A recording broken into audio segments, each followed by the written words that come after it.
I don't know what made me agree to house sit for Mrs. Appleton. Maybe it was the extra cash. Maybe it was guilt, knowing she was the only one in town who still brought casseroles when someone was sick. Either way, there I was, alone in a creaky Victorian house on the outskirts of our sleepy little town. The night started out fine. The house was huge, with floors that groaned under your weight, walls lined with faded floral wallpaper, and the kind of heavy silence that presses against your ears. Mrs. Appleton had left me a long list of instructions about her cat, Penny, who I still hadn't seen.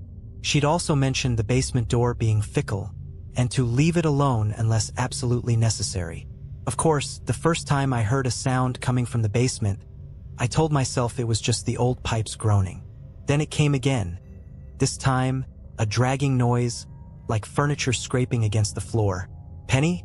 Maybe she was trapped down there. I grabbed my phone, turned on the flashlight, and opened the door. The basement stairs stretched down into a darkness that swallowed the weak glow of my flashlight. The air immediately changed as I descended, becoming damp and heavy, carrying a faint metallic tang that I couldn't place. Each step creaked loudly beneath my feet, the sound echoing in the silence. "Penny," I called, my voice thin and uncertain. No response. The dragging noise came again, sharper this time, sending a chill crawling up my spine. I reached the bottom of the stairs and swung the light around the room. It was a typical basement. Cement floor, exposed beams, and an assortment of old furniture shrouded in dusty sheets. Nothing seemed out of place. Then, my flashlight beam caught something that froze me in my tracks. At the far end of the room, the sheet covering an antique vanity was moving. Not in the way fabric shifts in a draft. No, it was deliberate, a slow, rippling motion, as though something was under it. My heart pounded in my chest, and my feet felt rooted to the spot. "Penny," I tried again, my voice barely more than a whisper. The sheet went still. I held my breath, the silence pressing against my ears. Summoning every ounce of courage, I took a step closer. My phone's light trembled in my hand as I reached for the sheet. I could hear my own heartbeat, a frantic drumbeat in the oppressive quiet. Just as my fingers grazed the fabric, the dragging noise erupted again, this time directly behind me. I spun around, dropping my phone in the process. The flashlight beam skittered across the floor before settling on a shadow that didn't belong. It wasn't Penny. The shadow moved, stretching unnaturally tall against the wall. My blood turned to ice as I realized it wasn't being cast by anything in the room. It shifted and twisted, detached from logic, defying the laws of light. Then it lunged. I stumbled back, falling hard against the concrete floor as the shadow closed the distance. My breath caught in my throat, and I clawed for my phone. The light was weak, barely illuminating the shape now towering over me, its edges writhing like smoke caught in a violent wind. "Stay back," I shouted, my voice cracking with fear. The shadow stopped abruptly, looming just inches away. Then, slowly, it began to morph. A face emerged, pale and hollow-eyed, its features shifting and indistinct, like a reflection in rippling water. Its mouth stretched open, wider than should have been possible, revealing a dark void that seemed to suck in the very air around me. I scrambled to my feet, backing toward the stairs. The creature didn't follow but instead pointed, a long, spindly finger of inky blackness, toward the far corner of the basement. I didn't want to look, but my eyes betrayed me. The beam of my flashlight wavered as I turned it toward the corner, where an old wardrobe stood, its door slightly ajar. The dragging noise came again, faint but unmistakable, emanating from within. "No," I whispered, shaking my head. Every instinct screamed at me to run, to get out of the house, but my legs felt like lead. The shadow tilted its head, as if amused by my hesitation, and then it moved again, this time merging with the floor, seeping into the cracks like oil. I blinked, and it was gone. The basement was silent once more, but the sense of wrongness lingered, heavier than ever. My shaking hand gripped the doorknob of the wardrobe. Part of me knew I shouldn't open it.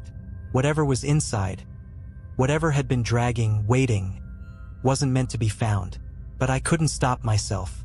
With a trembling breath, I flung the door open. Inside was Penny, or at least it was something that looked like Penny. Her eyes were too large, glowing faintly in the dim light, and her mouth was twisted into a grotesque smile that no cat should ever wear. She hissed, a low, guttural sound that didn't belong to anything natural. And then she spoke. "Leave the house. Now." My mind reeled, rejecting what I just heard. Cats don't talk. Cats can't talk. Yet there Penny sat, her unblinking, two large eyes fixed on mine, her twisted grin growing wider. "Leave now," she repeated, the voice unnervingly human but layered with a guttural undertone, like two people speaking in unison. I stumbled back, nearly tripping over the edge of the carpet. My flashlight flickered, the beam dimming as if the very air was draining its energy. I turned toward the stairs, ready to flee, when I felt a sudden shift in the room. The wardrobe creaked open wider, and the space around me seemed to warp, like heat waves shimmering off asphalt. The once dusty sheets covering the furniture now billowed as though stirred by a fierce wind, though the air was deathly still. Shadows stretched unnaturally long across the walls, forming shapes, faces, mouths, eyes, writhing in silent torment. Behind me, Penny, or whatever had taken her form, laughed. It was a hideous sound, wet and gurgling, like a voice struggling to escape a drowning throat. I bolted for the stairs, my pulse thundering in my ears.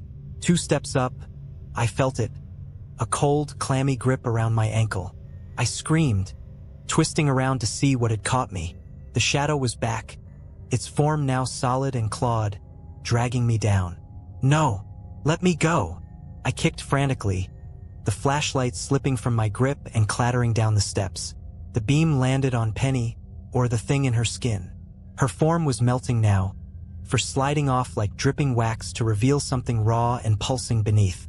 She opened her mouth again, impossibly wide, and let out a shriek that rattled the walls. The shadow yanked harder, pulling me closer to the wardrobe. Its door gaped open like a hungry maw, and from the darkness inside, faint whispers began to echo. They weren't in English. They weren't in any language I'd ever heard, but they burrowed into my brain like splinters. I reached for the banister, gripping it with every ounce of strength I had left. "You're not real," I shouted, my voice shaking. "This isn't real." The whispers grew louder, the shadow's grip tightening, icy cold seeping into my skin. Just when I thought I couldn't hold on any longer, the basement door above me slammed open. "Get out of there!" a voice bellowed. It was Mrs. Appleton. She stood at the top of the stairs, holding a lantern that burned with an unnatural blue light. The moment the glow hit the basement, the shadow recoiled with an ear-piercing screech, releasing me. Penny let out a final, guttural hiss before her body collapsed, limp and lifeless. The warped, billowing air stilled. The shadows retreated to the corners, fading like mist in the morning sun. "Come on now," Mrs. Appleton shouted, waving me up the stairs. I didn't need to be told twice. I scrambled up the steps, heart hammering, and bolted past her into the safety of the kitchen. She slammed the door shut behind me, twisting the lock with shaking hands. "What the hell was that?" I demanded, my voice hoarse. Mrs. Appleton sighed, her face pale but calm. "I told you not to mess with the basement." I stared at Mrs. Appleton, my chest heaving. "That wasn't in your instructions. What was down there? What was that thing?" She didn't answer right away. Instead, she set the lantern on the table, its eerie blue flame casting long, wavering shadows across the room. "It wasn't supposed to wake up," she muttered almost to herself. "Not yet."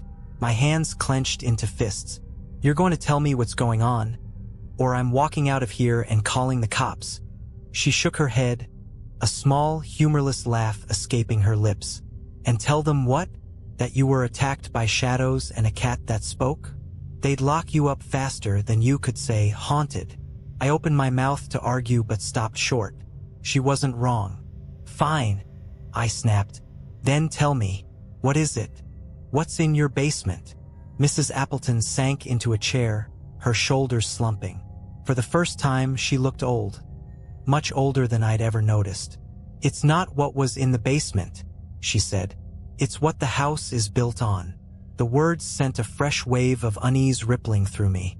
"What do you mean?" She gestured to the lantern. "This house sits on a vein. A crack in the world where things leak through. Things that don't belong here." I stared at her, waiting for the punchline, but her expression was dead serious. "You're saying your house is what? A portal?" "Not quite." Her gaze flicked toward the basement door. "It's more like a magnet. It draws them, whatever they are. Most of the time, the wards I have in place keep them asleep. But sometimes, things slip through the cracks." I swallowed hard. "Like the shadow." She nodded. "And like Penny." My stomach twisted. "Penny, was she?" "She was my cat once," Mrs. Appleton said softly. "She disappeared a few weeks ago. I hoped she'd just run off, but deep down I knew." She met my eyes, her voice trembling. Whatever came back wearing her skin wasn't her. A cold shiver ran down my spine. I wanted to deny it, to laugh it off as the ramblings of an old woman. But I'd seen too much.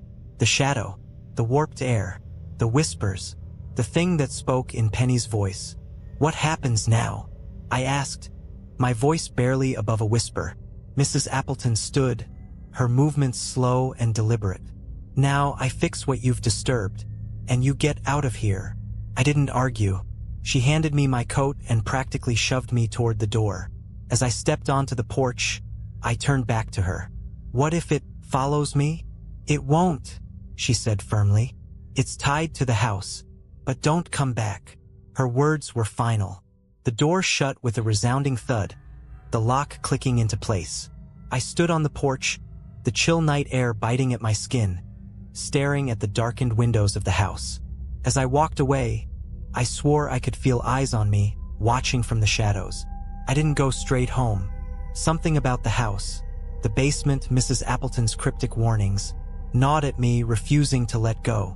I parked my car a few blocks away and sat there for what felt like hours, staring at the glowing clock on the dashboard. Every sound outside, the rustle of leaves, the hum of a passing car, felt sharper, closer. My brain was on high alert, hyper-aware of everything and nothing at the same time. I couldn't shake the feeling that I'd brought something with me, that something had slipped through the cracks and hitched a ride. Eventually, exhaustion won out. I drove home, locked every door and window, and collapsed into bed without even bothering to change. But sleep didn't come easily. When it did, it came with dreams. I was back in the basement, the warped air pressing down on me like a physical weight. The wardrobe door hung open, revealing nothing but blackness. A void so complete it seemed to pulse with its own malevolence. The whispers returned, louder this time, slithering into my ears and wrapping around my mind. I jolted awake, drenched in sweat. My bedroom was dark, but it didn't feel empty. I reached for my phone, fumbling with the flashlight, and swept the beam across the room. Nothing, but the unease didn't fade. The silence felt too thick, too deliberate, like something was holding its breath, waiting. I tried to shake it off. "It's just the stress," I whispered to myself, my voice trembling. "You're fine. You're safe." Then I heard it, the dragging noise. My breath caught, and my heart threatened to hammer its way out of my chest. It was faint but unmistakable, coming from somewhere downstairs. The sound of something heavy being pulled across the floor. I told myself not to move, stay in bed, call someone, anyone. But instead, I found myself slipping out from under the covers, feet touching the cold hardwood. The flashlight trembled in my hand as I crept to the door. I pressed my ear against it, straining to hear over the blood pounding in my ears. The dragging sound came again, louder this time, closer. I shouldn't have opened the door. I know that now, but in that moment, logic and fear collided, leaving me with nothing but a bone-deep need to know. The hallway was empty, bathed in the faint glow of the streetlight filtering through the curtains. I stepped out, my breath hitching with every creak of the floorboards. The sound led me toward the living room, and there it was, the shadow. It was no longer just a dark smudge on the wall. It had formed now, rising up from the floor like a pillar of smoke. Its head tilted toward me, and the room grew impossibly cold. My flashlight flickered, struggling against the oppressive darkness. "You should have stayed away," a voice rasped, low and guttural, emanating from everywhere and nowhere. I stumbled back, the light slipping from my grasp and clattering to the floor. The shadow surged forward, its form twisting and stretching, and I felt its icy tendrils wrap around me. My chest tightened, and my vision blurred. I don't remember much after that. Just the sound of my own screams and a blinding flash of light as the shadow recoiled. When I came to, it was morning. The living room was empty, bathed in warm sunlight, but the memory of the shadow lingered, sharp and vivid.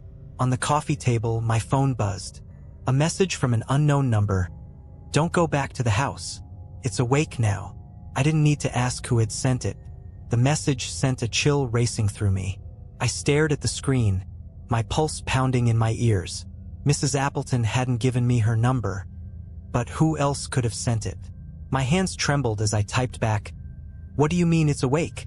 What's going on?" The response came almost instantly, as though whoever sent it had been waiting. "Get rid of anything you took from the house. Don't ask questions. Just do it." I froze. My mind raced back to the night before, to the chaos in the basement. I hadn't taken anything, or had I? My jacket, the flashlight.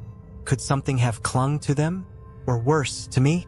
Before I could respond, another message appeared. "Check your left pocket." The room seemed to tilt. My left pocket?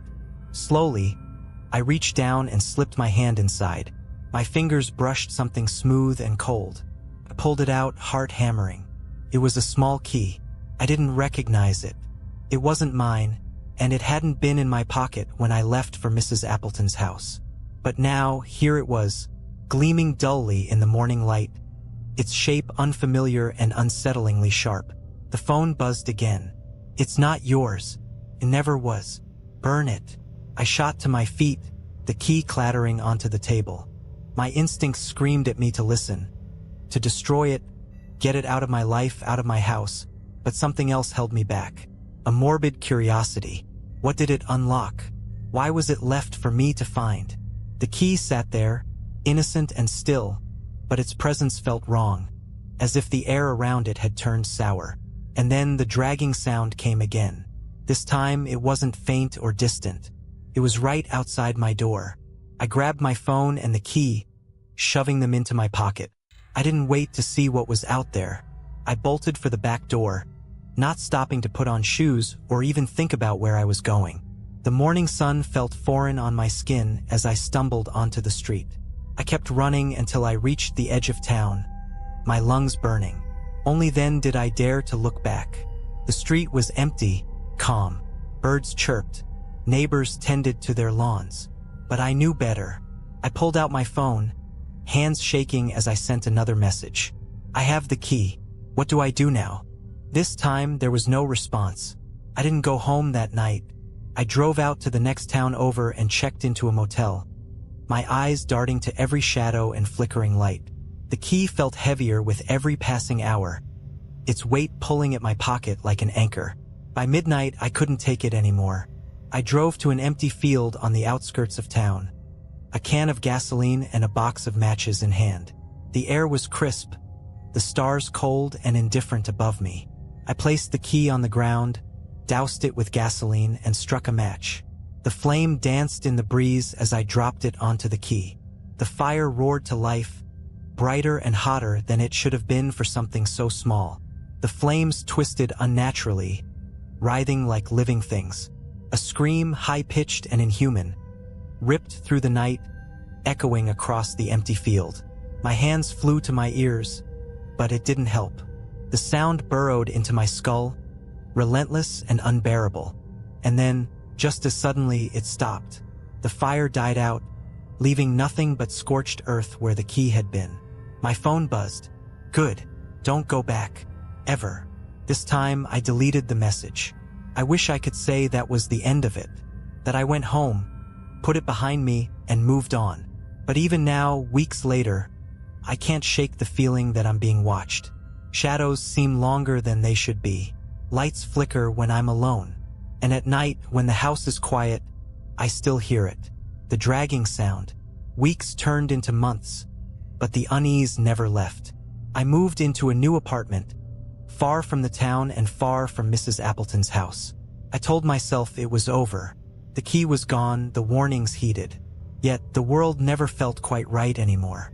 The dragging sound followed me. At first, it was faint, almost easy to dismiss. A heavy chair scraping across the floor in the apartment above. Pipes groaning in the walls. But it always came late at night, in those moments when sleep was just about to take me.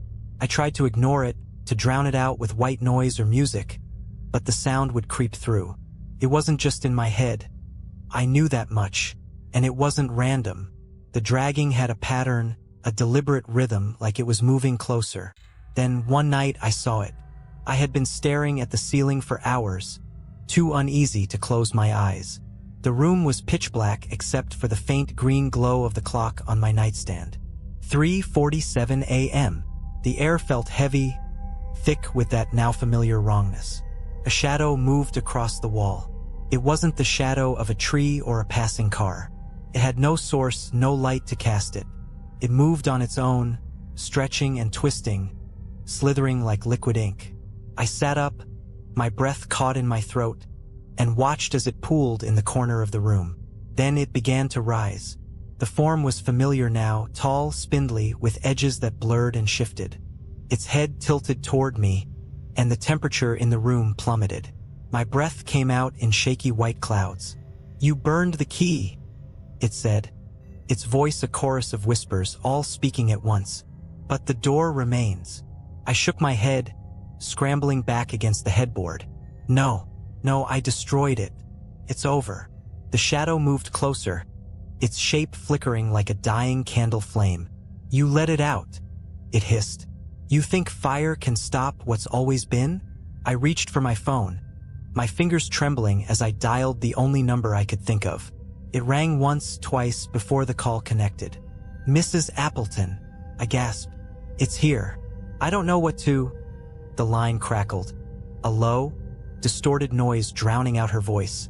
Then the shadow surged forward, and the phone was ripped from my hand. It smashed against the wall, shattering into pieces. "You were warned," the shadow rasped. "Now you'll pay the price." Before I could react, it lunged at me. Darkness enveloped the room, cold and suffocating. I clawed at my throat, gasping for air, as the whispers filled my ears, my mind, my very being. And then I was falling. When I woke up, it was morning. The sunlight streamed through the window, warm and gentle, as if the nightmare had never happened. But my body told a different story. My throat was raw, and my arms were covered in scratches, thin lines of crimson crisscrossing my skin. On the nightstand, where my phone should have been, was a small object. A key. But it wasn't the same one I'd burned. This one was older, its surface tarnished, its edges jagged. Attached to it was a note, scrawled in messy, almost frantic handwriting. "The door is open. Find it. Close it, before it's too late." I stared at the key, dread pooling in my stomach. I had no idea where the door was or how to close it. But one thing was clear. This wasn't over. Not yet. I didn't touch the key. Not at first.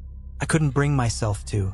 Instead, I left it on the nightstand and sat across the room, staring at it as though it might move on its own. Hours passed, and the sun climbed higher in the sky, casting shifting patterns of light through the window. The key remained still, but its presence gnawed at me. Eventually, the note demanded my attention again. "Find it. Close it. Before it's too late." What door? And how could I possibly close something I didn't understand? I needed answers, and there was only one person who might have them. Mrs. Appleton. I grabbed the key, hesitating only for a moment as the metal seemed unnaturally cold, and shoved it into my pocket. The drive back to the town was a blur. My mind raced with possibilities, each more horrifying than the last. By the time I reached her house, my knuckles were white on the steering wheel. The house was as I remembered it. Old, imposing, and soaked in the eerie weight of history. The windows stared back at me like unblinking eyes, and the porch seemed to sag a little lower, as though the house had grown tired. I knocked on the door. No answer. I knocked again, harder this time. "Mrs. Appleton," I called, my voice echoing across the quiet street. "It's me. I need to talk to you." Still nothing. I tried the doorknob, expecting it to be locked. To my surprise, it turned easily, the door swinging inward with a soft creak. The air inside was stale, heavy with the scent of old wood and something faintly metallic. "Mrs. Appleton?" I stepped inside, my voice barely above a whisper. The house was silent, eerily so. No ticking clock, no hum of appliances, just an oppressive stillness that pressed against my ears. I moved through the rooms, each one more unsettlingly empty than the last. Her belongings were all there, untouched, as though she'd simply stepped out for a moment. But the layer of dust on the furniture told a different story. Then I saw it. The basement door was wide open. I stared at it, my pulse quickening. The key in my pocket seemed to grow heavier, a subtle warmth radiating from the metal. Every instinct screamed at me to turn around, to leave and never look back. But the note's words echoed in my mind. "Find it. Close it. Before it's too late." I descended the stairs, the familiar creak of the wood beneath my feet sending shivers up my spine. The basement looked the same as before, dark, damp, and cluttered with shrouded furniture. But something was different this time. In the center of the room stood a door. It hadn't been there before. It was tall, impossibly so, with a frame carved from gnarled, blackened wood that seemed to writhe and twist when I looked at it too long. Symbols were etched into its surface, ancient, unreadable glyphs that pulsed faintly with an otherworldly light. The key in my pocket burned hot against my skin. I pulled it out, holding it up to the door. The glyphs flared brighter, as if acknowledging the key's presence. I didn't want to do this. Every fiber of my being screamed to run, to destroy the key and never think about this place again. But I knew it wouldn't matter. Whatever was behind that door had already started to seep through. With trembling hands, I slid the key into the lock. The metal groaned as it turned, each movement sending a jolt through my body. The air grew heavier, the shadows darker. The door swung open. Beyond it was darkness, a void so complete it seemed to pull at the edges of reality. The whispers returned, louder and more chaotic, spiraling around me like a storm. Shapes moved within the blackness, indistinct, shifting figures that defied comprehension. And then I saw it. A hand, pale and clawed, reached out from the void, gripping the edge of the doorframe. More followed, an arm, a head, a torso. The thing that emerged was wrong, its proportions twisting and changing with every passing second.